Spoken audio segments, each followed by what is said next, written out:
రోజు తిరిగి మరలా మనందరము కలిసి అందులోనే ఉన్న రెండొక మాట మనము జ్ఞాపకం చేసుకుందాం. మీ అందరిలో ప్రతి వాడును ఎదుటివాని యెడల చూపు ప్రేమ విస్తరించుచున్నది అనేటువంటి మాటను మనం ఈరోజు గుర్తు చేసుకుంటున్నాం. అదే ఈరోజు పాఠం. ఎదుటివాని యెడల చూపు ప్రేమ విస్తరించుచున్నది. ఇది సంఘ సహవాసములో సంఘానికి తెలియజేయడమే కాకుండా ప్రత్యేకించి మనం కూడా నేర్చుకోవడానికి, మన జీవితాలలో కూడా దీనిని అవలంబించడానికి దేవుడి విషయాలను మనకు జ్ఞాపకం చేశాడు. సాధారణంగా ఇక్కడ చెప్తున్న మాట ప్రకారంగా ప్రేమ విస్తరించుచున్నది అని ఉందక్కడ. మీరు చూసారా బైబిల్‌లో? మీ బైబిల్‌లో ఉందా? అలాగే ఉందా? నా బైబిల్‌లో ఉందా? ప్రేమ విస్తరించుచున్నది అనే మాట. కనుక ప్రేమ విస్తరించడం అంటే చాలా విచిత్రం కదా! ప్రేమ విస్తరించాలంటే సామాన్యమైన స్థితి ఏమీ కాదు. విస్తరించుట అంటే వెదజల్లడం, పంచిపెట్టడం, అనేక చోట్లకి వెళ్ళడం అది. మనలో నుండి ఒక రకంగా ప్రవహించడం అని. మొదటిగా మీకేం తెలియజేస్తానంటే ప్రేమ విస్తరించాలంటే ఉండకూడనిదేంటో ఫస్ట్ మనం నేర్చుకోవాలి. ప్రేమ విస్తరించాలంటే ఉండకూడని లక్షణాలేంటనేది కొన్ని చెప్పి నేను అప్పుడు ప్రేమ విస్తరించాలంటే ఏం చేయాలో ఆ విషయాలు తెలియజేస్తాను. మొదటిగా ప్రేమ విస్తరించాలంటే ఉండకూడనివేంటి అనే విషయాలు గుర్తు చేసుకుంటూ మత్తయి సువార్త 24వ అధ్యాయం. మత్తయి సువార్త 24వ అధ్యాయము 12వ వచన భాగంలో ఈ మాటను ప్రభువు రాయేశారు, మన కోసం తెలియజేశారాయన. చూడండి ఆ మాట. అక్రమము విస్తరించుట చేత అనేకుల ప్రేమ చల్లారును అన్నాడు. అక్రమము విస్తరిస్తే ప్రేమ ఏమవుతుంది? చల్లారిపోతుంది కదా! అసలు విస్తరించాల్సింది ప్రేమ. కానీ ప్రేమ విస్తరించట్లా ఇక్కడ. అక్రమం విస్తరిస్తున్నాడన్నాడు. మన ప్రారంభ దినాలు ఎలాగున్నా ప్రస్తుతం ఉన్నటువంటి ఈ దినాలలో ఎక్కువగా విస్తరించేది మన కళ్ళెదురుగుండా కనబడేది ప్రేమ, అక్రమమా? చెప్పండి. అక్రమమే కదా! అందుకనే కదా కుటుంబాల్లో కూడా సమాధానం లేకపోవడం కారణం. కనుక ఎక్కడ పడితే అక్కడ ఈ అక్రమం ఉంది. దీనికి కారణాలు చాలానే ఉన్నాయి. ఎందుకు అనంటే విచ్చలవిడితనం విపరీతంగా పెరిగింది. భయము, భక్తి అనేది కూడా కొరవడిపోయింది. గౌరవ మర్యాదలు కూడా పోయాయి. దీనివల్ల ఏమవుతుందంటే కనుక ఈ స్థితిని అర్థం చేసుకుంటే అక్రమం విపరీతంగా విస్తరిస్తే అక్కడ ప్రేమ అనేది కొరవడుతుంది. అసలు ప్రేమ అనేది కనబడకుండా పోతది. ప్రతి చోట ఇప్పుడున్నటువంటి దినాల్లో ఇదే జరుగుతుంది. కుటుంబాల్లో కూడా తల్లిదండ్రులకు, బిడ్డలకు, కుటుంబాలలో ఉన్నటువంటి భార్యాభర్తలకు మానవ సంబంధాలు మంటగలిసిపోయినాయి ఒక రకంగా చెప్పాలంటే. కనుక ఈ అక్రమము ప్రేమను చంపేస్తది. ఇది పైకి రానివ్వదు. అక్రమం అంటే క్రమము కానిది అని. అక్రమ సంబంధాలు అంటారు. ఏంటవి అంటే క్రమము కానివని అక్రమం అంటే. ఓకేనా? యేసుక్రీస్తు ప్రభువారు కూడా చెప్పినప్పుడు, మీ నామమున అనేక అద్భుతాలు మేము చేయలేదా? దెయ్యాలు వెలగొట్టలేదా? అనంటే అప్పుడు కూడా ప్రభువారు ఏమన్నారు? అక్రమము చేయువారులారా మీరు నా యొద్ద నుండి పొండి అన్నాడు. అంటే ఆ మాట కూడా ఎందుకు చెప్పాడంటే వాళ్ళు చేసేది క్రమం కాదు. ఏదైతే దేవుని మందిరాల్లో గాని, దేవుని సంఘ క్షేమాభివృద్ధి కొరకు చేయాల్సినటువంటి పనులు చేయకుండా, వారి సొంత జ్ఞానముతో వారికి అవసరమైన రీతిగా వాళ్ళు చేస్తున్నారు కాబట్టి అది అక్రమం అన్నాడు ప్రభు. దెయ్యాలు వెలగొట్టడం తప్ప అంటే అదే పని ప్రభువారు పెట్టుకోలేదు. అదే పని అపొస్తలులు కూడా పెట్టుకోలేదు. దేవునికి విరుద్ధమైనది, సంఘానికి విరుద్ధమైనది ఏదైనా అది అక్రమమే. అక్రమం ఉన్న చోట ప్రేమ విస్తరించదు. ఇది మొదటి మాట. విస్తరించదు. అది ఎప్పటికైనా నాశనమే అన్నట్టు ఉంటది. అక్కడ ప్రేమలేమి ఏమి ఉండవు. ఉంటాయా? ఏమి ఉండవు.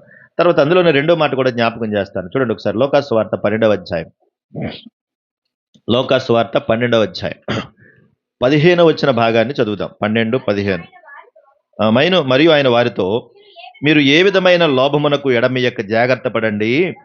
ఒకని కలిమి విస్తరించుట వాని జీవమునకు మూలము కాదెనను అన్నాడు. ఇక్కడ ఏమి విస్తరిస్తుంది? కలిమి. కలిమంటే ధనం, డబ్బు. ఎప్పుడైనా గుర్తుపెట్టుకోండి, మానవ సంబంధాలు, ప్రస్తుతం ఉన్న దైవ సంబంధాలు కూడా, దేవునితో ఉన్న బంధాలు కూడా ఈ కలిమితోనే లింక్ అయి ఉన్నాయి. ఈ కలిమితోనే లింక్ అయి ఉన్నాయి. అందుకనే చూడండి, దేవుడి దగ్గరికి వచ్చేవాళ్ళు కూడా చాలా మంది కొన్ని వారాలు లెక్క పెట్టుకుంటారు. వారాల ప్రార్థన అంటారు. కొన్ని నెలలు పెట్టుకుంటారు. ఎందుకు అంటే వాళ్ళ అవసరాన్ని బట్టి ఆ వారాలు ఎళ్లి వచ్చేస్తా ఉంటారు. వాళ్ళ అవసరాన్ని బట్టి నెలలెళ్లి వచ్చేస్తా ఉంటారు. వాళ్ళు అనుకున్నటువంటి పని అయిపోగానే మరలా దేవుడిని ఏం చేస్తారు ఆళ్ళు? మరలా విడిచిపెట్టేస్తారు. మళ్ళీ వెనక్కి వచ్చేస్తా ఉంటారు. ఇది దేనికి ముడిపడి ఉందంటే ఆ కలిమితోనే. వాళ్ళు ఏదో అనుకుంటారు మనసులో. ఆ అనుకున్న దాన్ని బట్టి అది జరిగితే వాళ్ళకి ఓకే. జరగకపోతే నో. నీకు నాకు సంబంధం లేదని దేవుని విడిచిపెట్టి వెళ్ళిపోతా ఉంటారు. అంటే కలిమితో ఈ రోజున బంధాలున్నాయి. అందుకనే ప్రేమ చల్లారిపోద్ది. అక్కడ ప్రేమ విస్తరించదు. డబ్బున్న చోట. అలాగని డబ్బుండడం తప్పు అంటే దేవుడు డబ్బుండడం తప్పని ఎక్కడ చెప్పలేదు బైబిల్‌లో. కానీ ఒక్కటి మాత్రం అన్నాడు. ధనాపేక్ష సమస్తమైన కీడులకు మూలమని ఎందుకన్నాడు తెలుసా ఆ మాట? ఎందుకన్నాడు ఆ మాట అనుకుంటున్నారు? మానవ బంధాలను కలిపేది అదే, చెడగొట్టేది అదే, నాశనం చేసేది కూడా అదే. అందుకని ధనంతో బంధాలు ఎప్పుడు కూడా బలపడవు. ధనంతో ఎప్పుడు కూడా ప్రేమ పుట్టదు. పుడతదా? మనకు తెలుసు ఒకాయన తప్పిపోయి తిరిగి వచ్చిన కుమారుడు. తెలుసు కదా మీకు? తిరిగి వచ్చిన కుమారుడు ఏం కోరుకున్నాడు ఆ తండ్రి దగ్గర అంటే ధనాన్నే కోరుకున్నాడు. కలిమి సంపాదించుకున్నాడు. మూట కట్టుకున్నాడు. పోయాడు. తన దగ్గర ధనమంతా ఉన్నంత సేపు కూడా అందరూ ఏం చేశారు? అందరూ వచ్చారు. మళ్ళా ధనం ఖాళీ అయిపోగానే, సూట్ కేస్ ఖాళీ అయిపోగానే అందరూ వెళ్ళిపోయారు. ధనం కోసమే వచ్చారు. మళ్ళీ ధనం అయిపోగానే అందరూ వెళ్ళిపోయారు. అంటే వాళ్ళ బంధం, వాళ్ళ ప్రేమ దేనితో పుట్టింది? అందుకే ఈ రోజున ఈ యూట్యూబ్‌లో రీల్స్ చేసేవాళ్ళందరూ కూడా అవన్నీ క్యాష్ చేసుకొని తెగ చూపిస్తా ఉంటారు వాళ్ళు. ఆ! ఏంటనంటే ఈ డబ్బే. డబ్బు, డబ్బు, డబ్బు, డబ్బు. ఎంత విచిత్రమో! ఆ ఇంటికి రాగానే అమ్మగారింటికెళ్ళగానే అమ్మ అన్నీ ఇస్తుందనుకోండి. అమ్మగారింటికి అస్తమానం ఎళ్ళాలనిపిస్తది. నిజం కదా! ఒకవేళ అమ్మ ఏమి ఇవ్వకపోతే మా అమ్మ ఇంటికెళ్ళి ఏమి లేదు పప్పు, చారు. ఇంకా ఎళ్ళటం వల్ల పెద్ద ఉపయోగం పప్పు చారు మా ఇంటికాడ లేదేంటి? అన్నట్టుగా ఉంటది. ఇంక అమ్మగారింటికెళ్ళే పరిస్థితే ఉండదు. అమ్మ ఇంటికెళ్తే ఏదోకటి దొరుకుతుందంటే ఇంక అస్తమానం అమ్మ ఇంటికెళ్తాం. ఏమి దొరకకపోతే వెళ్ళం. వెళ్తామా? వాస్తవం అది. వాస్తవం. కనుక దీన్ని దృష్టిలో పెట్టుకోండి. ప్రతీదీ కూడా ధనంతో ముడిపడి ఉంది. ఆ ధనంతోనే చాలా కుటుంబాలు ఖాళీ అయిపోయాయి. చాలా మంది కూడా చనిపోయారు. చాలా మంది చనిపోయారు. ప్రేమను వెతికేవారు తక్కువైపోయారు. అందుకనే ఎదుటివాని ఎడల చూపు ప్రేమ విస్తరిస్తుంది అని ఆ తెస్సలోనిక సంఘంతో పౌలు గారు చెప్పాడంటే, నేడున్నటువంటి దినాలలో ఆ ప్రేమ చచ్చిపోయింది. విస్తరించాలంటే కావాల్సింది కలిమి కాదు. కలిమి కాదు. అమ్మ, మా ఇంటికాడ ఏమీ లేదమ్మా. ఒక 10 రోజులు మీ ఇంటికాడ ఉంటానమ్మా అని అమ్మ అందనుకోండి, కూతురు ఏం చేస్తది? ఒంట్లో బాలేదమ్మా నాకు, మీ ఇంటికాడ 10 రోజులు ఉంటానమ్మా అని నేనేమనుకోను గానమ్మా మీ అల్లుడే అంటది. ఇంతకీ అల్లుడేమనుకోడు. అల్లుడు మంచోడే. అల్లుడేమనుకోడు. ఎవరనుకుంటారంటే కూతురే అనుకుంటది. ఇక్కడుంటే మళ్ళీ దీనికి వండి పెట్టాలా, మళ్ళీ దీనికి స్నానం చేయించాలా, ఈ పనులన్నీ నేనెక్కడ చేత్తాను? ఇక్కడ పిల్లలకి చేయాలా, ఇక్కడ ఈయనకి చేయాలి, మళ్ళీ ఈయనకి చేయాలి. నా వల్ల కాదు. అమ్మా అలా కాదమ్మా డాక్టర్ డబ్బులొత్తాయమ్మా ఓ 10,000 అయి నీకిత్తానందనుకోండి. అప్పుడేం చేద్దాం? అసలు ఎంత ప్రేమ పుడద్దండి? మామూలుగా పుడతదా? అప్పుడు అమ్మా నీకెందుకమ్మా? మై ఫోనా? నువ్వు కూర్చో. నువ్వు కూర్చో నేనున్నాను కదా! నేను చక్కగా నీకు చేసి పెడతానది. 10,000లో ఏం లేదు వచ్చి కూర్చో అంటే చూసారా? ఈ ప్రేమ దేనితో ముడిపడింది మరది? ఆ సంబంధంతోనే. దేవుడు ఊరికనే ఏ మాట చెప్పడు. మీరు అర్థం చేసుకోవాలి ఈ మాట. ఊరికనే ఏ మాట చెప్పడాయన. ఆయన మాట్లాడాడు అంటే, ఆ మాట వెనక ఎంతో శ్రేష్టమైన ఉద్దేశ్యం ఉంటది. ఆయన పరిశుద్ధుడు గనక మన మేలు కోరి, మనము బాగుపడాలన్న ఉద్దేశ్యంతో ప్రతి మాటను ఆయన చక్కగా రాయించాడు. కనుక ఈ మాటలు అర్థం చేసుకోగలిగితే, క్రమం లేనటువంటి పరిస్థితులు ఎక్కడైతే వావి వరుసలు మరిసి తిరుగుతారు చాలా మంది కుటుంబాలు. వావి వరుసలు ఉండవు వాళ్ళకి. ఇష్టానుసారంగా పిచ్చి పిచ్చిగా ఉంటారు. అక్కడ ప్రేమ ఉండదు, పాపం ఉంటుంది. చాలా ప్రమాదకరమైందది. ఆ తర్వాత డబ్బుకు విలువనిచ్చేటువంటి కుటుంబాలు గాని, సంఘాలు గాని, దేవునికి మహిమ రావు గనక, అది కూడా ప్రేమ ఉండదక్కడ. అక్కడ కూడా ప్రేమ విస్తరించదు. చల్లారిపోతుంది. అది చాలా ప్రమాదకరమైంది మాట. సామెతల గ్రంథం 17వ అధ్యాయం 9వ వచనాన్ని చూడండి ఒకసారి. సామెతల గ్రంథము 17వ అధ్యాయము 9వ వచన భాగాన్ని కూడా చూడండి ఒకసారి. జరిగిన సంగతి మాటి మాటికి ఎత్తువాడు మిత్రభేదము చెయ్యును అన్నాడు. ఎక్కడ ప్రేమ చల్లారిపోతుంది విస్తరించదంటే జరిగిన సంగతి మాటి మాటికి ఎత్తువాళ్ళ దగ్గర ప్రేమ విస్తరించదు. జరిగిన సంగతి మాటి మాటికి ఎత్తుతారు వీళ్ళు. ఎప్పుడో 10 సంవత్సరాలు అవుతుంది గొడవ పడతారు. ఎప్పుడో జరిగిపోద్ది అది. ఆ జరిగిపోయిన సంగతి విడిచిపెట్టరు ఇక. ఏ మాట మాట్లాడినా ఏది తీసుకొస్తారు వీళ్ళు? ఆ జరిగిపోయిన సంగతిని మరలా మరలా గుర్తు చేస్తా ఉంటే ఏమవుతది? నువ్వప్పుడేమన్నావు ముందది చెప్పు. అంటే ఆ మాట పదే పదే జ్ఞాపకం చేస్తా ఉంటే అక్కడ ప్రేమ పుడతదా? ప్రేమ పుడతదక్కడ? చచ్చిపోదా ప్రేమ? కనుక అక్కడ ఆ ప్రేమను మనమే చేతులారా చంపేసుకుంటాం. జరిగినవన్నీ కూడా ఎప్పుడో జరిగినవన్నీ విడిచిపెట్టేయాల. వాటినిక మర్చిపోవాలా. ఆ రోజున అప్పుడు నీకు చెప్పే ఉంటాడు. నాదే తప్పైపోయింది. నన్ను మన్నించండి. నన్ను క్షమించండి. అన్న, అక్క, తమ్ముడు, అన్నయ్య, చెల్లి, అమ్మ అని ఏదో బతిమాలుకుని మొత్తం మీద నన్ను విడిచిపెట్టండి. నేను తప్పే చేశాను. నన్ను మన్నించండి అని ఆ రోజున క్షమాపణ చెప్పే ఉంటారుగా. కానీ చెప్పినా కూడా 10 సంవత్సరాలు అయిపోయిన తర్వాత కూడా మరలా జరిగిన సంగతి మరలా మరలా జ్ఞాపకం చేస్తా ఉంటే అప్పుడు ఏమవుతది? విరోధ భావాలు పెరుగుతాయి. ప్రేమ చల్లారి ప్రేమ విస్తరిస్తదా? అందుకే ఎప్పుడు కూడా దేవుడన్నాడు జరిగిన సంగతి మాటి మాటికి జ్ఞాపకం చేయొద్దు నువ్వు. అయిపోయిందిగా అది. కానీ నువ్వు దాన్ని మనసులో పెట్టుకొని సంవత్సరాలు దాన్ని చక్కగా ఏదో కొమ్మర పురుగు తొలిచేసినట్టుగా అంత పేడ తట్ట లోపలెట్టుకొని అందులో పురుగులెట్టవా మరి? పేడుంటే పురుగులెడతాయి పట్టవా? మెదడులో నీకు పేడ ఉంది ఇప్పుడు. కాబట్టి అందులో పురుగులెట్టింది. ఆ పురుగులు పెద్ద పెద్ద పురుగులైపోయి గుడ్లెట్టేస్తాయి అక్కడ. ఆ గుడ్లు కూడా పెద్ద పెద్దయి అయిపోతాయి. అప్పుడు నువ్వెలా ఉంటావో తెలుసా? అపవాది నిన్నొక సాధనంగా ఎంచుకుంటాడు.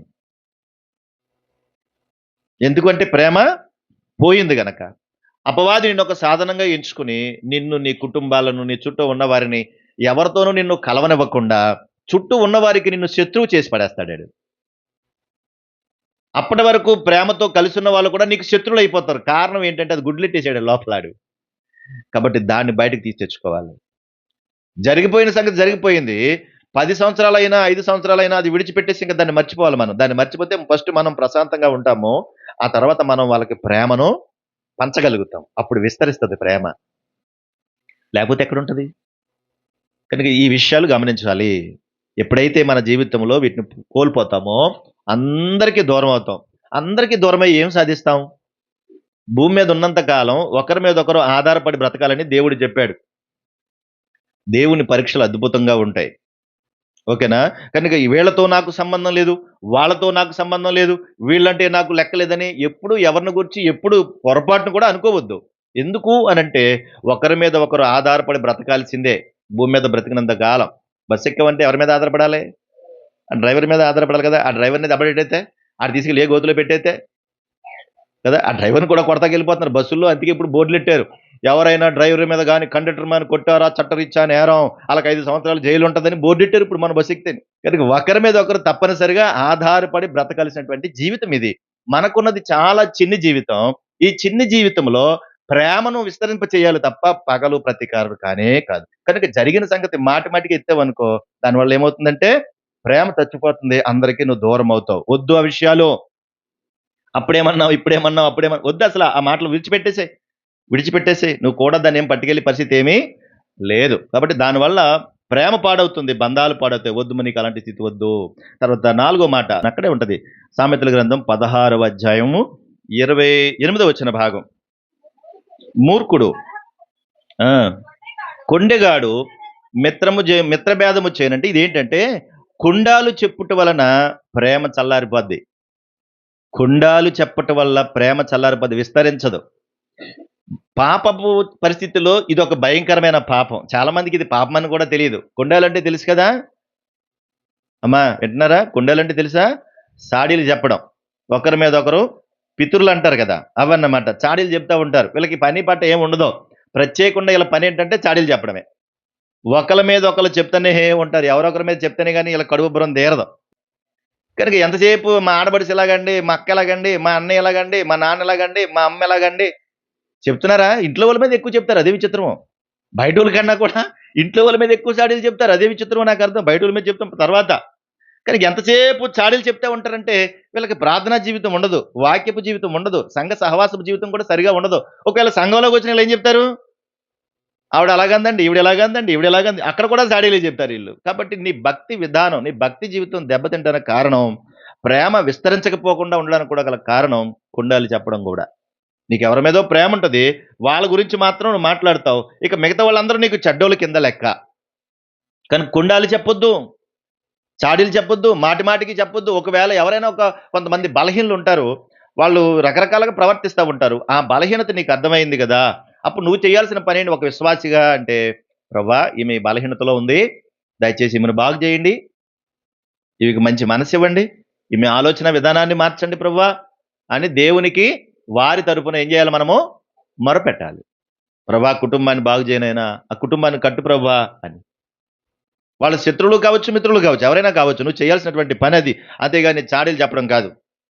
కొంతమంది ప్రార్థనలో కూడా చాడీలు చెప్తారు. వాక్యం చెప్పేటప్పుడు కూడా చాడీలు చెప్తారు. ఎవరో గుర్తొస్తా ఉంటారు వాక్యం చెప్పినప్పుడు. ఇంకా ప్రసంగం అంతా ఎవరి మీద ఎళ్ళిపోద్ది?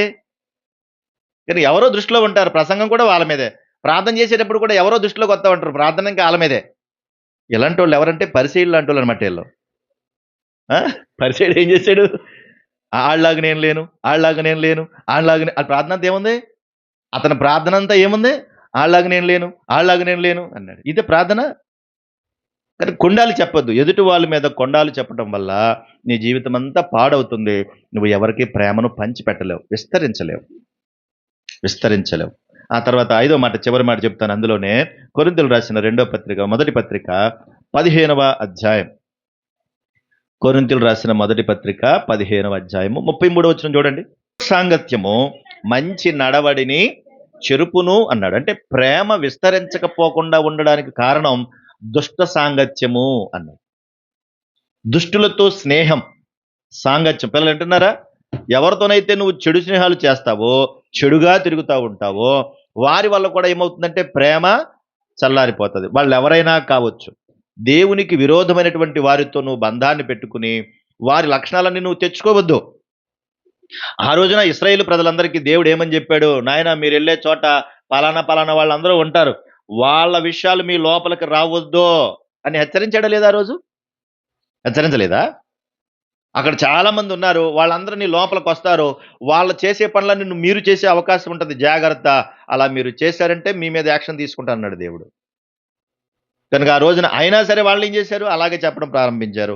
అలాగే కొన్ని పనులు చేయకుండా పనులన్నీ చేశారు. అవన్నీ మనకు వద్దు. కానీ దుష్ట సాంగత్యం ఎప్పటికైనా ప్రమాదమే. ఇక్కడ అర్థం చేసుకోవాలి. దుష్టుడు అన్నాడు కనుక ఎవరైతే దైవిక విరోధంగా ఉంటారో వారి గుణ లక్షణాలన్నీ కూడా సంఘ విద్రోహ శక్తులు అంటారు ఉంటావో, అందులో తాగుబోతులు ఉండొచ్చు, తిట్టుబోతులు ఉండొచ్చు, తిరుగుబోతులు ఉండొచ్చు, వ్యభిచారులు ఉండొచ్చు, దొంగలు ఉండొచ్చు. మరి వాళ్ళందరితో ఫ్రెండ్షిప్ చేస్తే ఏమొస్తుంది? ఆటోమేటిక్గా వస్తుంది. వాడు దొంగతనం చేస్తూ ఉంటే మనకు కూడా ఏమనిపిస్తుంది? ఓహో, ఇలా చెయ్యాలి కాబోలు అని అనుమానం వస్తుంది. వాడు కూడా అలాగే చేస్తాడు. పక్కింట్లో ఎన్ని పట్టుకొచ్చేస్తాడు అనుకోండి, కొడుకు అక్కలో, ఎక్కడ తెచ్చావురా? పలానా పలానా. చాలా బాగుందిరా అంటే వాడు ఏం చేస్తాడు? మా అమ్మ చాలా బాగుంది అనుకున్నట్టుందని చెప్పి ఇంకో నాలుగు పట్టుకొస్తాడు. అప్పుడు నువ్వేం చేయాలి?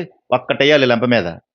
నువ్వు చేసే పని సరిగా లేదు, ఇది పరుల సొమ్ము, ఇది మంద కాదు, ఇది మంచిది కాదు, ఇది పరుల సొమ్ము కాబట్టి ఇది మంచిది కాదు, ఈ పని నువ్వు చేయొద్దు అని మనం వాడిని ఒక్కటేసి బుద్ధి చెప్పావనుకో, రెండోసారి ఆ పనాడు చేయకుండా ఉంటాడు.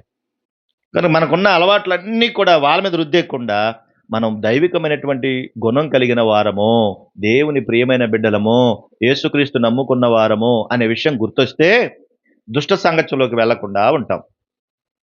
కనుక ఎవరైతే వాళ్ళతో సాంగత్యం చేస్తారో అలాంటి క్రియలన్నీ వాళ్ళ లోపలికి తెచ్చుకుంటారు. అప్పుడు కూడా ప్రేమ చల్లారిపోతుంది, ప్రేమ విస్తరించదు. ఇప్పుడు మీకు 5 విషయాలు చెప్పాను కదా. 5 విషయాల్లో మొదటి విషయము అక్రమం విస్తరిస్తే ప్రేమ చల్లారిపోతుందని చెప్పాను కదా. వాళ్ళు ఏమి విస్తరిస్తారు?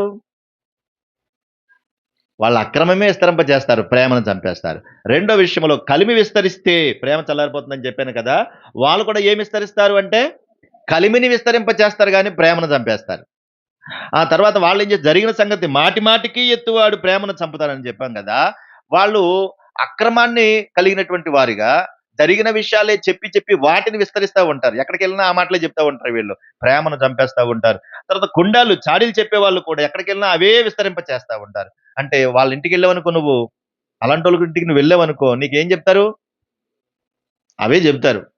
దైవికంగా ఒక చోట మనం కలిసామంటే, దేవుణ్ణి నమ్ముకున్న బిడ్డలమైతే చక్కటి విషయాలు, ఆత్మ సంగమమైనటువంటి విషయాలు పంచుకోవాలి మనం. ఈరోజు ఆరాధనకి వెళ్ళావా? ఏ విషయాలు చెప్పారు? ఏం నేర్చుకున్నావు? ఏ మాట నీ హృదయాన్ని తాకింది? హృదయాన్ని తాకిన మాట ప్రకారంగా ఇది తప్పని నీకు తెలిసినప్పుడు దీన్ని ఎంతవరకు నువ్వు సరిదిద్దుకుంటున్నావు? ఈ రోజున ఏమైనా నిర్ణయం తీసుకున్నావా? ఒక నిర్ణయాన్ని నువ్వు తీసుకున్నావా? నిజమే ప్రభా, ఈ కుండాలు చెప్పేటువంటి అలవాటు నాకుంది. ప్రభా, ఈరోజు నాతో మాట్లాడావు, నీకు స్తోత్రాలు.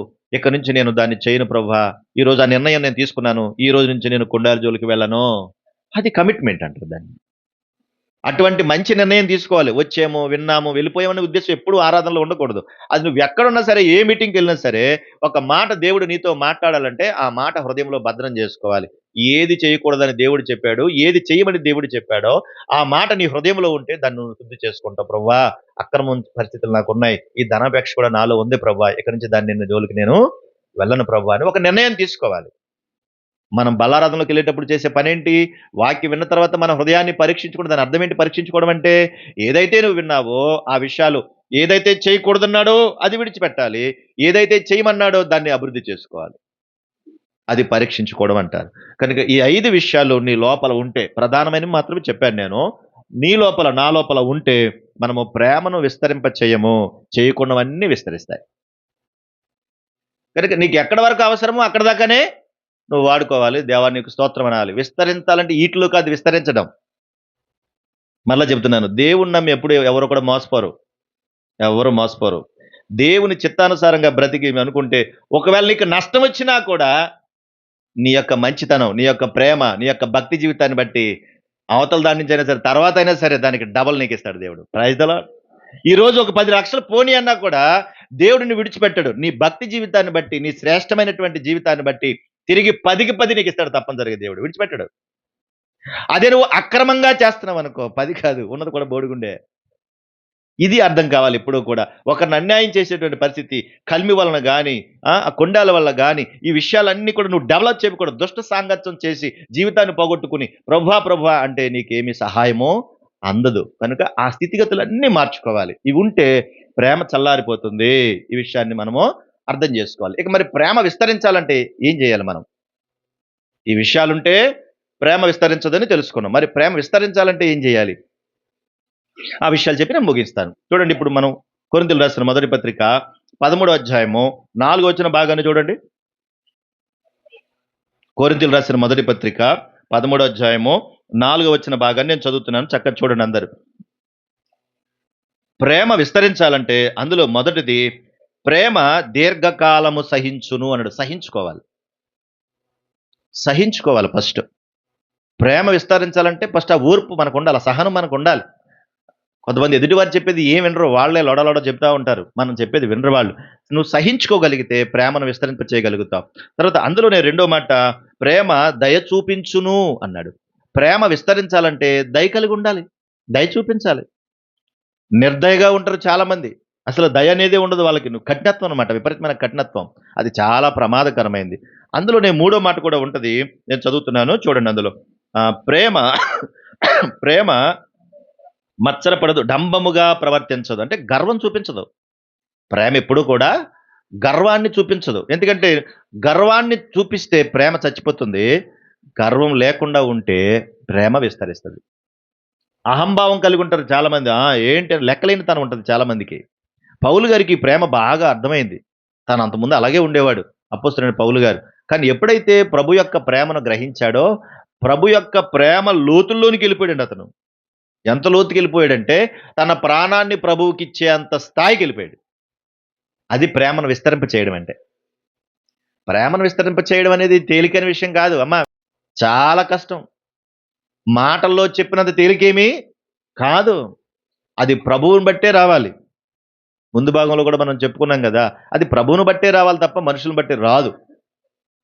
కనుక నీకు గర్వం ఉండకూడదు. గర్వం లేకుండా పరిస్థితి ఉంటే గనక నువ్వు ప్రేమను విస్తరింప చేయగలుగుతావు. ఆ తర్వాత ప్రేమ మత్సరపడదు. ఎదుటి వాళ్ళని చూసి మత్సరంతో ఉండదు. వాళ్ళు అసూయతో ఉంటారు, కల్మషంతో ఉంటారు, వాళ్ళని చూసి మత్సరపడతారు. కనుక మత్సరంతో ఉండకూడదు. ప్రేమను విస్తరింప చేయాలంటే మత్సరంతో ఉండకూడదు. ఆ తర్వాత అందులోనే మరొక వికారమును మనసులో ఉంచుకొనదు, అమర్యాదగా నడవదు.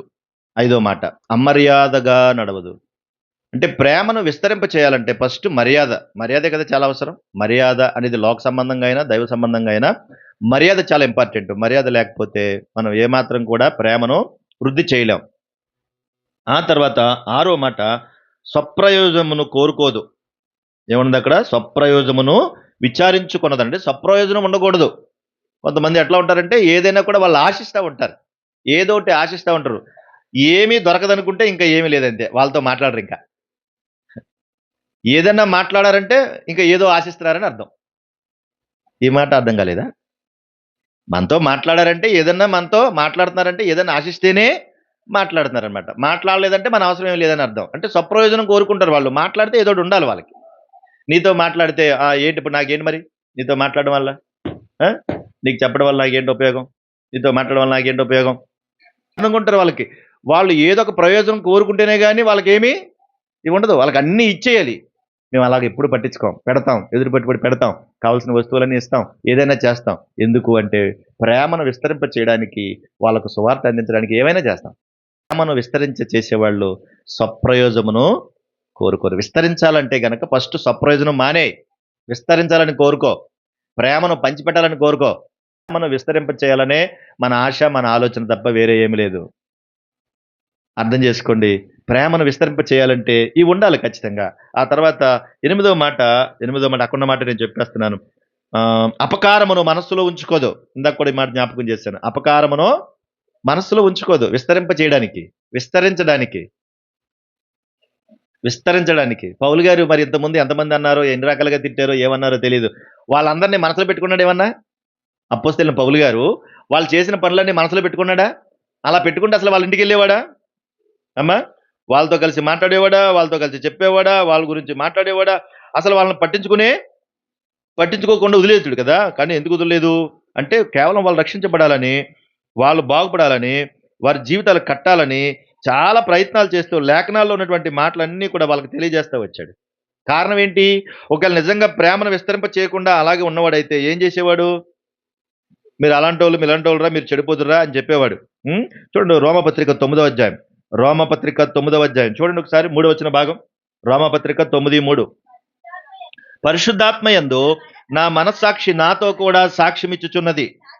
సాధ్యమైన ఎడల దేహ సంబంధులైన నా సహోదరుల కొరకు నేను క్రీస్తు నుండి వేరై శాపగ్రస్తుడై ఉండకూడదు. పౌలు గారు చెప్తున్న మాట, తన తోటి సహోదరుల కొరకు నేను అవసరమైతే క్రీస్తు నుండి వేరయ్యన్నా ఉంటాను, కానీ మిమ్మల్ని మాత్రం విడిచిపెట్టను. మీరందరూ మారు మనసు పొందాలి, మీరు బాగుపడాలి. చూడండి ఎంత ఆశ కలిగి ఉన్నాడో, ఎంత ప్రేమ కలిగి ఉన్నాడో. ఎందుకు మరి ఈ రోజున మనం ప్రాకులాడుతున్నాం, అయ్యో నా కుటుంబం అని పరిగెత్తున్నాం? ఎందుకు? కారణం ఏంటంటే మన కుటుంబాలను కూడా మనం కట్టుకోవాలి గనక. యేసుక్రీస్తు ప్రేమ అందరినీ కట్టిందా? కొందరిని కట్టిందా?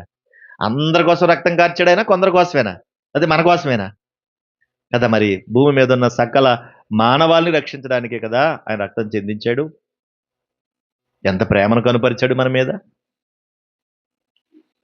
ఈ మాటను బట్టి అపకారమును ఎప్పుడు కూడా మనస్సులో ఉంచుకోకూడదు. ప్రేమను విస్తరింప చేయాలంటే అపకారమును మనసులో ఉంచుకోకూడదు. ఒకవేళ అపకారం మనసులోనే ఉంటే నువ్వు ఎప్పుడు ఏది మాట్లాడినా కూడా నా లోపల ఏముంటది? నువ్వు ఏదైతే నాకు చేశావో అదే లోపల ఉంటది. అదే లోపల ఉన్నప్పుడు పైకి మాత్రం ఆహా అలాగా అలాగా అంటాం గాని లోపల మాత్రం ఏముంది? అదే ఉంది. మరి అది ఉండడం వల్ల నువ్వు ఏం క్రైస్తవురాలివి? ఏం క్రైస్తవుడివి? చెప్పు. అప్పుడు నువ్వు దేవుని ఎలాగ ఆరాధించగలం? అప్పుడు ప్రభువు నిన్ను బలా నమ్మకమైన మంచి దాసుడా, మంచి దాసురాలా అని నిన్ను ఎలా చెప్పగలడు ఆయన? మనసులో పెట్టుకున్న ఒక మాట, పైకిలాగా ఒకలాగా మాట్లాడుతున్నావు. పైకేమో భోంచేయమంటున్నావు, లోపలేమో మనసులోనేమో నీ మీద ప్రేమేమీ లేదు. ఆ భోజనం బాగుంటదా? ఇంటికెళ్ళాక వాంతి రోజున పట్టుకోవా? పట్టుకోవా? ఏ అమ్మ అంటే పలానా చోట భోజనానికి వెళ్ళానంటావు. ఇంతకీ నేరం నీది కదా. అది చెప్పం. కనుక నువ్వు చేసేది ప్రేమతో చెయ్యి. ఆ ప్రేమను వృద్ధి చేయడానికి నువ్వు చేయాల్సిన పనులన్నీ చెయ్యి. అపకారమును మనస్సులో పెట్టుకోవడం వల్ల ప్రేమ ఎప్పుడు కూడా అభివృద్ధిలోనికి రాదు. కనుక నువ్వు ప్రేమ విస్తరించాలంటే అపకారమును మనసులో పెట్టుకోవద్దు. మరొక మాట చెప్తాను నేను అక్కడ. మరొక మాట చెప్తాను చూడండి ఒకసారి. 9వ మాట వాక్యములో ఆనందించడం రావాలి. 9వ మాట వాక్యమునందు, అదే ప్రభువునందని. ఫిలిప్పీ పత్రిక 4వ అధ్యాయం 4వ వచనం కూడా చూడండి. ఫిలిప్పీ పత్రిక 4:4. ఎల్లప్పుడూ ప్రభువునందు అంటున్నాడు. అప్పుడప్పుడు ఆనందించమన్నాడా? ఎల్లప్పుడూ అంటున్నాడు చూడండి ఆయన. ఎల్లప్పుడూ అంటున్నాడు. అంటే ఏంటి? ఏ సమయంలోనైనా కూడా, ఎప్పుడైనా కూడా ఏం చేయాలంటే ప్రభువునందు ఆనందించడం నేర్చుకోవాలి. ప్రభువునందు ఆనందించే వాళ్ళు ఎప్పుడూ ప్రేమను వృద్ధి చేస్తారు. అలా ఇంకేం పట్టించుకోరాళ్ళు. ప్రభువునందు ఆనందించడం అంటే ఇప్పుడు అంటే ఇవన్నీ ఆనందాలు అబ్బాయి ఇది కాదు ఆనందాలంటే. అది కాదు ఆనందం అంటే. ప్రభునందు ఆనందించడం అంటే ప్రభు మనసేంటో తెలుసుకోవటం. ప్రేమను విస్తరింప చేయడానికి నువ్వు చేసే పనులు, నీలో సహనం ఉండాలి, నీలో దయ ఉండాలి, గర్వం ఉండకూడదు, మచ్చరం ఉండకూడదు, అమర్యాదగా నడుచుకోకూడదు, నీ స్వప్రయోజనం నువ్వు కోరుకోకూడదు, నువ్వు త్వరగా కోప్పడకూడదు, అపకారమును మనసులో ఉంచుకోకూడదు. ఇది ఆనందించడం అంటే. ఇదే ఆనందించడం అంటే. హృదయపూర్వకంగా అంటాడు. అంటే మలినం లేకుండా, మనసులో ఏమీ లేకుండా మాట్లాడాలి. ఇప్పుడు కూర్చున్నారు కానీ మీరు అందరూ ఎంత ఆలోచిస్తూ ఉంటారో మనసులో కదా. తిరుగుతున్నాయా లేదా? కనుక తిరుగుతున్న వాటిలో వ్యతిరేకమైనవి ఏమున్నాయో, మంచి విషయాలు ఏమున్నాయో, దైవిక విషయాలు ఏమున్నాయో, అపవాది విషయాలు ఏమున్నాయో అవన్నిటిని కూడా నీ కళ్ళెదురుగుండా తెచ్చుకోవాలి. తెచ్చుకుని కొన్ని డిలీట్ చేసేయాలి. ఏం చేయాలా? ఈ కంప్యూటర్లో ఏదైనా చిరాకు కనపడిందంటే అన్నీ దాన్ని డిలీట్ చేసేయాలి. సెల్లో ఏదైనా కనపడిందంటే అన్నీ దాన్ని డిలీట్ చేసేయాలి. మా వాడు అంటాడు కావాల్సింది ఉండాలి, అవసరం లేనిది ఉండకూడదు. కావాల్సింది ఉండాలంటే అవసరం లేనిది ఉండకూడదు. అన్నీ కూడా లోడ్ చేసుకున్నాం అనుకో స్ట్రక్ అయిపోయి చచ్చిపోతావు. స్ట్రక్ అయిపోద్ది మొత్తం, చచ్చిపోతావు. తర్వాత డెడ్ బాడీ. అన్ని లోడ్ అయిపోతే స్ట్రక్ అయిపోద్ది, డెడ్ అయిపోద్ది. అందుకే ఫోన్ వాడు కూడా ఏమంటాడంటే ఒకసారి రీఫ్రెష్ చేయండి అంటాడు. రీఫ్రెష్ అంటే ఏంటి? లోపల ఉన్నాయన్నీ క్లీన్ అయ్యి మరలా ఫ్రెష్గా తయారు కావడానికి. మనం కూడా రీఫ్రెష్ అవుతూ ఉండాలి వాక్యం చేత. లేదంటే డెడ్ అయిపోతాం. ఓకేనా? అవసరమైనవి ఉంచుకో, అవసరమైనవి ఏం చేయాలి? డిలీట్ చేసే, క్లియర్ చేసే, చక్కగా క్లీన్ యూఐ అంటాడు. బాగుంటుంది క్లీన్ యూఐ. అడ్డమైన చెత్త ఉండదు అందులో. ఓకేనా? రైట్. ఈ విషయాన్ని గుర్తుపెట్టుకుని ఎల్లప్పుడూ ప్రభువునందు ఆనందించుడి. మరలా చెప్పుదును, ప్రభునందు ఆనందించండి. చదవండి. మీ సహనమును సకల జనులకు, ఏంటది? మీ సహనమును సకల జనులకు. ఎందుకు తెలియాలి సకల జనులకు? అది ప్రేమ విస్తరించడం అంటే. అదే విస్తరించడం అంటే. నీ సహనం, నీ ఓర్పు, నీ దయ, నీ ప్రేమ విస్తరించాలంటే వాళ్ళకి తెలియాలి కదా, నాలో ఇంత ప్రేమ ఉందంటే. ఇంట్లో ముసుగేసుకుని కూర్చుంటే ఎలా తెలుస్తుంది ప్రేమ? ఆ? ఇంత ప్రేమ ఉందో నాకు అంటారు. మీరంటే నాకు ఎంత ప్రేమను, ఇంటికి చుట్టాలు వచ్చారనుకోండి, దప్పుడు ముసుగేసుకుని ఇలా కూర్చుని మీరంటే నాకు ఎంత ప్రేమో అంటే వాళ్ళు ఏం చేయాలి ఇప్పుడు? మేము కూడా ముసుగేసి కూర్చోవాలా ఏంట్రా బావా? మాకు తిండి పెట్టేవాడు ఎవడో, టీ ఇచ్చేవాడు ఎవడో, భోజనం పెట్టేవాడు ఎవడో, నాకు ఎంత ప్రేమో అంటాం మళ్ళీ ముసుగేసుకుని. సకల జనులకు తెలియబడాలి అంటే నీ ప్రేమ తెలియాలి అన్నాడు. ఈ ప్రేమ వాళ్ళకి తెలియాలి. నీ క్రీస్తులో ఉన్నటువంటి ఆ ఆనందం వాళ్ళకి తెలియాలి. ఎవరైనా కనబడి రోడ్డు మీద హ్యాపీ క్రిస్మస్ అన్నారనుకో, నిన్ను ఏమంటావు? వాళ్ళు తెలీదు, వాళ్ళ సంతోషాన్ని వ్యక్తం చేశారు, నువ్వు కూడా ఏమనాలా? హ్యాపీ క్రిస్మస్ అనాలా? అనాలా? అంటే ఎలా కుదురుతుంది? పంచుకోవాలి దాన్ని, కనుక వాళ్ళకి తెలియజేయాలి అంటున్నాడు. ఆ తర్వాత మరొక మాట చెప్తాను చూడండి, 10వ మాట. సామెతల గ్రంథం 10వ అధ్యాయం 12వ వచనం. సామెతల గ్రంథం 10:12. సామెతల గ్రంథం 10:12. పగ పగ కలహమును రేపును, ప్రేమ దోషములన్నిటినీ కప్పును అన్నాడు. పగ ఏం చేస్తుంది? కలహంలో ఇంకా రెచ్చగొడతా ఉంటది, రైటే. ప్రేమ ఏం చేస్తుంది? దోషములను కప్పుతుంది అంటున్నాడు. దోషాలను కప్పడం అంటే దాని అర్థం ఏంటి? ఇందాక మీకు చెప్పాను కదా, దొంగతనం చేశాడు, అది కప్పేయాలా సరిదిద్దేయాలా? అమ్మా, దొంగతనం చేశాడు, అది కప్పాలా సరిదిద్దేయాలా? ఇక్కడ కప్పడం అంటే అది కాదు, అది కాదు. అలా చేస్తారేమో మళ్ళా మీరు. ప్రేమ దోషములన్నిటినీ కప్పును అంటే, ఇప్పుడు ఎవరో వచ్చారు, నీ ఎడలో తప్పే చేశారు, ఏదో అనకుండా మాట అన్నారు, ఏదో జరిగింది, వాళ్ళు అన్నారు. ఇప్పుడు వాళ్ళు నీ దగ్గరికి వచ్చారు. ఇప్పుడు వాళ్ళు వచ్చి, అక్క అలాగైపోయింది, అలాగైపోయింది, నన్ను మన్నించండి, ఏదో రకరకాలుగా మాట్లాడుతున్నారు వాళ్ళు. వెంటనే నువ్వేమనాలి? అవన్నీ ఎప్పుడో మర్చిపోయాను నేను. ఇంక మర్చిపో, అటు జ్ఞాపకం చేయక, ఇంకా అయిపోయింది కదా, అది అయిపోయింది కదా, వదిలే. కప్పాలి దాన్ని, విడిచిపెట్టేసావు. ఇంకెవరితోనో డిస్కస్ చేయకూడదు అనమాట. ఆ విషయాన్ని ఇంకెవరితోనో డిస్కస్ చేయడు, కప్పాలన్నమాట. కప్పడం అంటే ఏంటి? మరలా ఆ మాట మరలా జరిగిన సంగతి కదా, అది మరలా పదే పదే చెప్పావనుకోండి, ప్రేమ నాశనం అయిపోద్ది. అక్కడ ప్రభు దూరం అయిపోతాడు, దేవునికి దూరం అవుతారు, నీకు దూరం అవుతారు. కనుక ప్రేమ దోషములన్నిటినీ కప్పునంటే ఏం చేస్తుంది అనమాట? క్షమిస్తుంది. దోషములు కప్పడం అంటే ఏం చేస్తుంది? క్షమిస్తుంది. అక్కడ చూడండి ఈ మాట కూడా 17వ అధ్యాయం, సామెతల గ్రంథం 17వ అధ్యాయం 9వ వచనం. 17:9.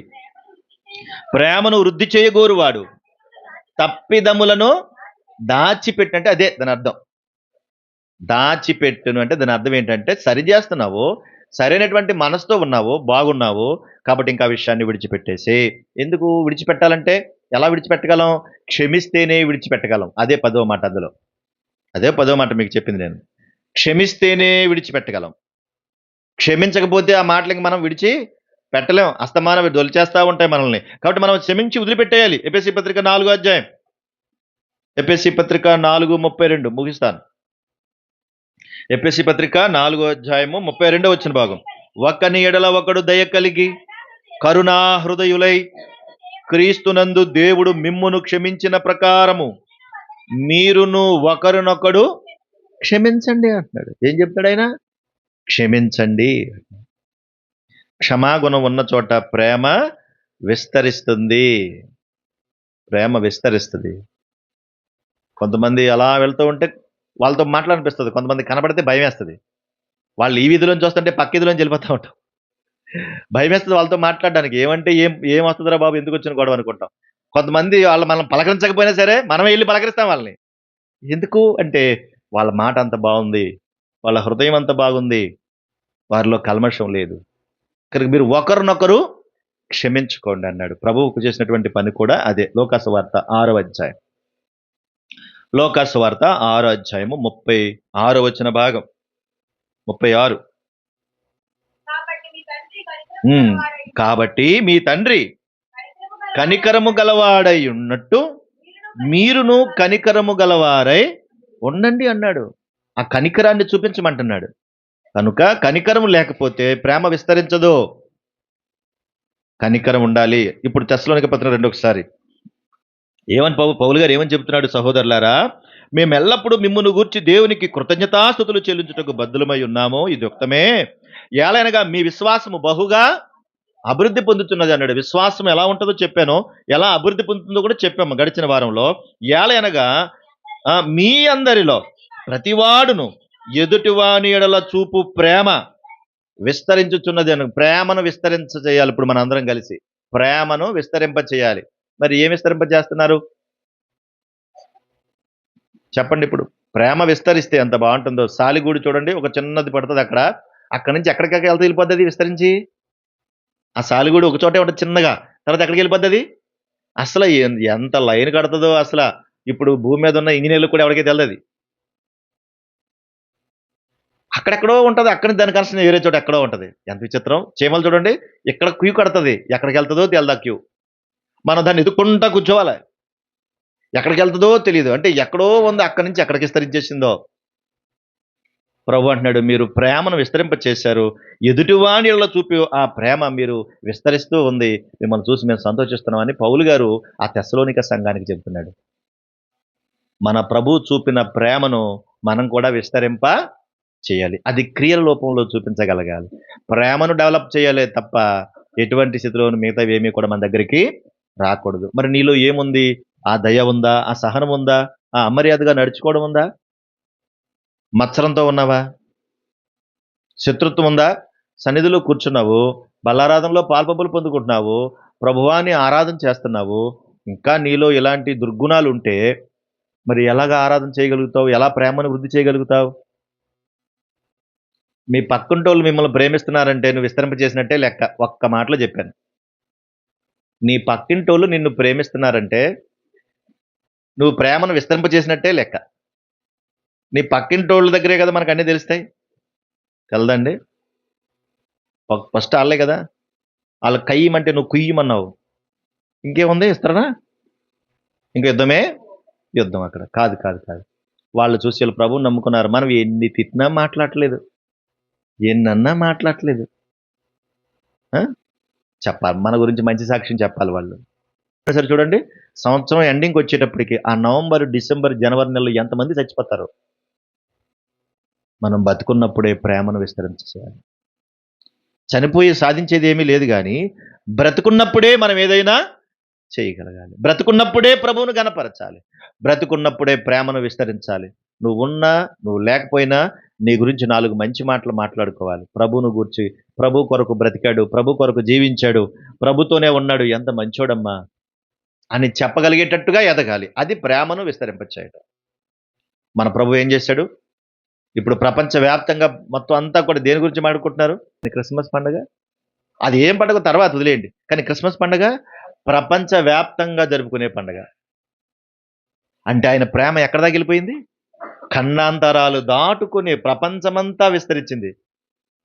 ఎలాంటి వాళ్ళైనా సరే, వాళ్ళు ఎవరైనా ఏమని అనుకోని, కానీ క్రిస్మస్ పండుగ అంటారు, ప్రపంచవ్యాప్తంగా చేసుకుంటారు. అంటే ఆయన ప్రేమ విశ్వమంతా కూడా వ్యాపించింది. అంత గొప్ప ప్రేమను పొందుకున్నటువంటి ప్రియమైన ప్రభు నమ్ముకున్న బిడ్డలం మనం.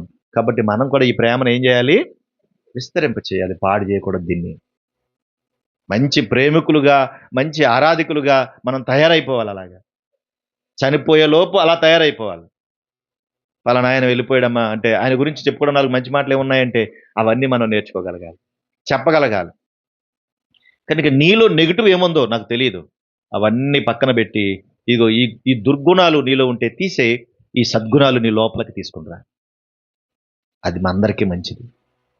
యేసు ప్రేమ దుర్గుణాలన్నింటినీ ఏం చేసింది? కడిగింది, కడిగి వేసింది.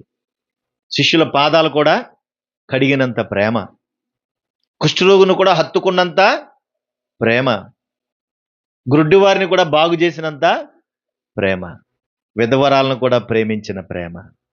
ఎవరైనా విధవరాలు కనబడితే ఏమంటారు? వచ్చేస్తుంది బాబోయ్, ఇది వచ్చేస్తుంది బాబోయ్ అని పక్కెళ్ళిపోతారు. నేనైతే ఎదురు రమ్మంటా. రామ్మా దా, నీ దీవెన మంచిది, రా ఎదురుగుండా రా. విధవరాలను చూస్తే బాబాయ్ బాబాయ్ బాబాయ్ అంటారు. విధవరాలను కూడా ప్రేమించిన ప్రేమ. బిడ్డను పోగొట్టుకుని ఆ పాడి వెంట నాకున్న కొడుకు ఒక్కడే కొడుకు అని ఏడుస్తూ వెళ్తుంటే పాడి ఆపి ఆ బిడ్డను బతికించాడు ప్రభు. Praise the Lord. ఆ పాడి ఆపి బ్రతికించాడు. ఆ బిడ్డను తీసుకొచ్చి ఆ విధవరాలకు ఇచ్చాడు. విధవరాలను ప్రేమించినంత ప్రేమ, హత్య చేసిన వారిని కూడా ప్రేమించే ప్రేమ, నిన్ను కొట్టిన వారెవరో చెప్పు అన్నా కూడా ప్రేమించిన ప్రేమ, ముఖం మీద ఉమ్మూసినా కూడా మారు మాట్లాడకుండా ఉన్నటువంటి ప్రేమ. ఎంత మంచి ప్రేమ! ఇలాంటి ప్రేమను కలిగి ఉన్న మనకు దుర్గుణాలెందుకు?